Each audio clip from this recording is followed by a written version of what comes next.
Iran में Islamic शासन या युद्ध, अमेरिका की धमकी लगभग यही रही है। लेकिन अमेरिका को ईरान में जारी इस्लामिक शासन से भला क्या दिक्कत है और क्यों इजराइल इस पर बार बार अमेरिका को पिंग करता है? ऐसे सवाल आपके मन में अक्सर आते ही होंगे और इन्हीं सवालों के बीच, अमेरिका की धमकियों के बीच, अमेरिका ने अपनी कार्रवाई भी शुरू कर दी है। नमस्कार, मैं हूं आशीष त्रिपाठी आपके साथ। अमेरिकी नौसेना ने अरब सागर में एयरक्राफ्ट कैरियर के पास पहुंच रहे ईरानी ड्रोन को मार गिराया। रॉयटर्स की एक रिपोर्ट के मुताबिक अमेरिकी अधिकारी ने बताया कि ड्रोन अमेरिकी युद्धपोत की ओर बढ़ रहा था, जिसे खतरे के तौर पर देखा गया। अब घटना तब सामने आई जब अमेरिका ईरान के बीच तुर्की में इसी हफ्ते परमाणु समझौते पर बातचीत शुरू होने वाली है। रिपोर्ट में यह कहा गया कि यह ईरान का शहीद 139 ड्रोन था, जिसे अमेरिकी F-35 फाइटर जेट ने हवा में ही निशाना बनाकर ढेर कर दिया।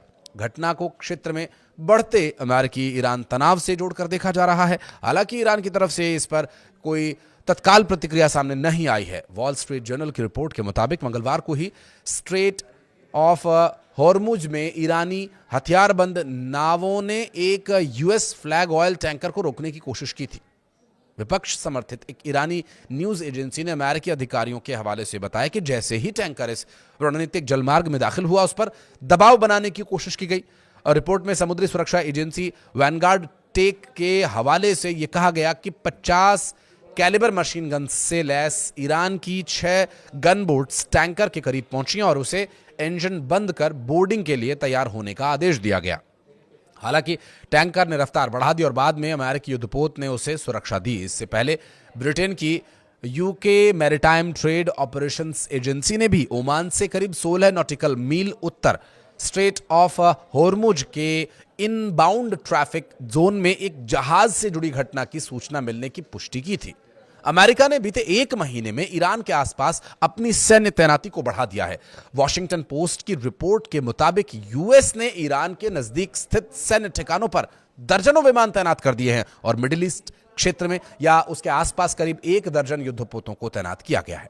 अमेरिकी रक्षा अधिकारियों, सैटेलाइट तस्वीरों और ट्रैकिंग डेटा के हवाले से कहा गया कि यह कदम आने वाले हफ्तों में ईरान पर संभावित अमेरिकी हमले की जमीन तैयार कर सकता है।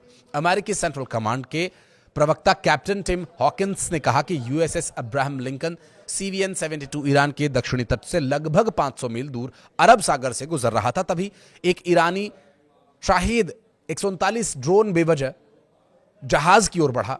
अंतर्राष्ट्रीय जल क्षेत्र में ऑपरेट कर रही अमेरिकी सेना द्वारा तनाव कम करने के उपायों के बावजूद ईरानी ड्रोन जहाज की ओर उड़ता रहा।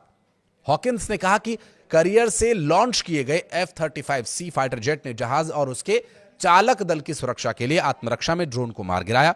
कोई भी अमेरिकी सैनिक नहीं हुआ है और न ही किसी अमेरिकी उपकरण को भी नुकसान पहुंचा है। बाद में मंगलवार को हॉर्मुज जलडमरू मध्य में ईरान के इस्लामिक रेवोल्यूशनरी गार्ड कॉर्प्स यानी IRGC की 2 बोट्स और एक मोहजर ड्रोन अमेरिकी झंडे और चालक दल वाले कमर्शियल शिप के पास गए और फिर उस पर चढ़ने की कोशिश की, उसे जब्त करने की धमकी दी। अमेरिकी सेंट्रल कमांड के प्रवक्ता कैप्टन टिम हॉकिंस ने कहा कि इस मामले में इस पूरे इलाके में तैनात एक अमेरिकी गाइडेड मिसाइल डिस्ट्रॉयर ने जवाब दिया और फिलहाल वो उस कमर्शियल शिप को एस्कॉर्ट कर रहा है। अमेरिकी सेना क्षेत्रीय साझेदारों और कमर्शियल जहाजों के पास ईरान की अनावश्यक आक्रामकता, टकराव, गलत अनुमान, क्षेत्रीय अस्थिरता के जोखिम को बढ़ाती है। इस घटना के बाद मध्य पूर्व में तनाव और भी ज्यादा बढ़ गया है।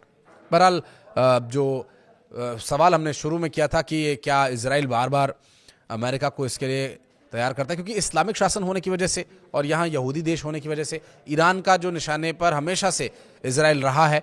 और अगर ईरान को फ्री होल्ड छोड़ दिया गया, उसने परमाणु हथियार और तैयार कर लिए और मिसाइलें अगर इकट्ठा कर ली, तो वो डर है इजराइल को कि कहीं वो उन पर हमला करना कर दे और फिर एक और युद्ध में फंस जाएगा इजराइल। इसके लिए बार बार अपने सहयोगी अमेरिका से संभवतः इजराइल यही अपील करता है। इस बीच ये जो स्थिति हाल में सामने आई है, इससे हालांकि युद्ध होने की तो कोई ट्रिगर नहीं हो रहा है, लेकिन इस घटना के बाद से गहमा गहमी जरूर बढ़ गई है। कुछ कहना चाहें तो कमेंट सेक्शन में बताइएगा। धन्यवाद।